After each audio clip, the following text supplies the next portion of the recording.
Hello guys, यस्तो खालको छुर्पी कसरी काट्नुपर्छ आज म तपाईहरुलाई देखाउँछु ल।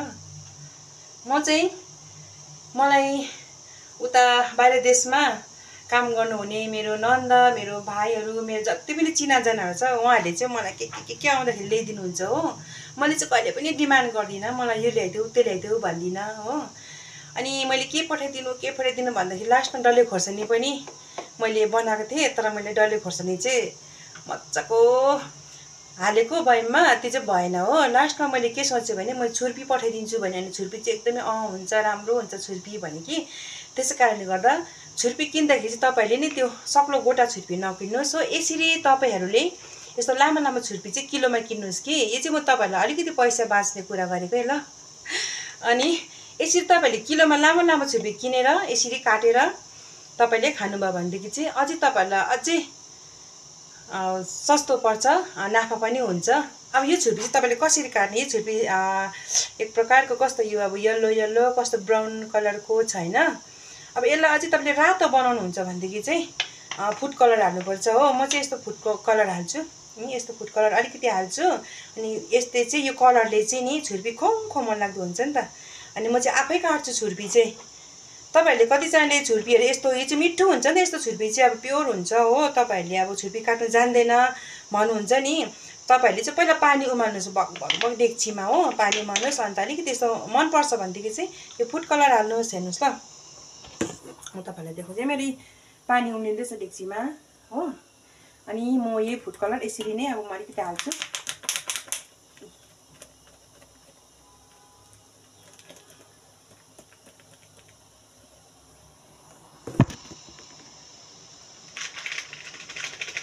यो फुड कलर यसरी हाले हो।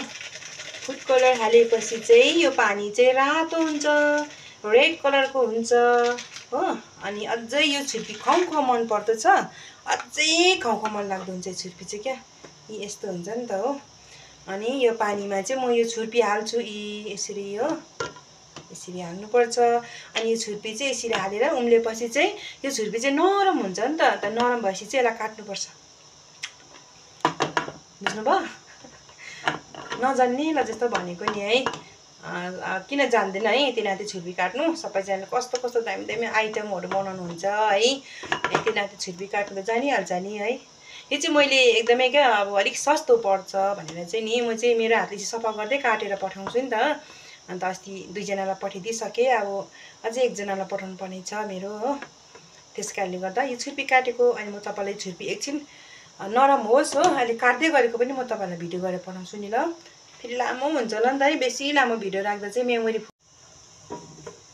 यहाँ हेर्नुस् ल, अब यो छुर्पी यति लामो छुर्पी तपाईको डेक्चीमा आँटेन भने यसरी डुबाउनुहोस् हो। अनि यसो आधा चाहिँ भिज्छ नि, आधा भिजेपछि चाहिँ सट्टै यसरी काट्नुहोस्।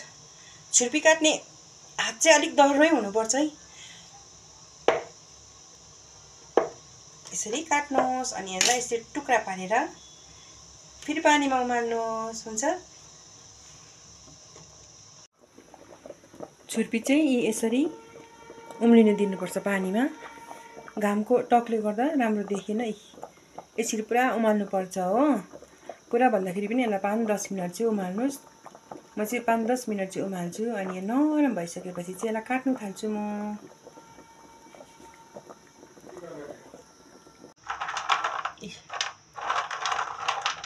हात चाहिँ यस्तो भयो यही छुर्पी काटेकोले हो।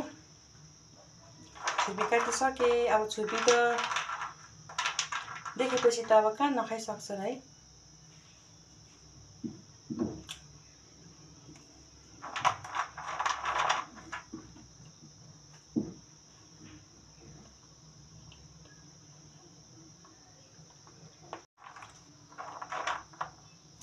अब चाहिँ यो छुर्पी म प्याकेटमा हालेर प्याकेट गरेर पठाउँछु।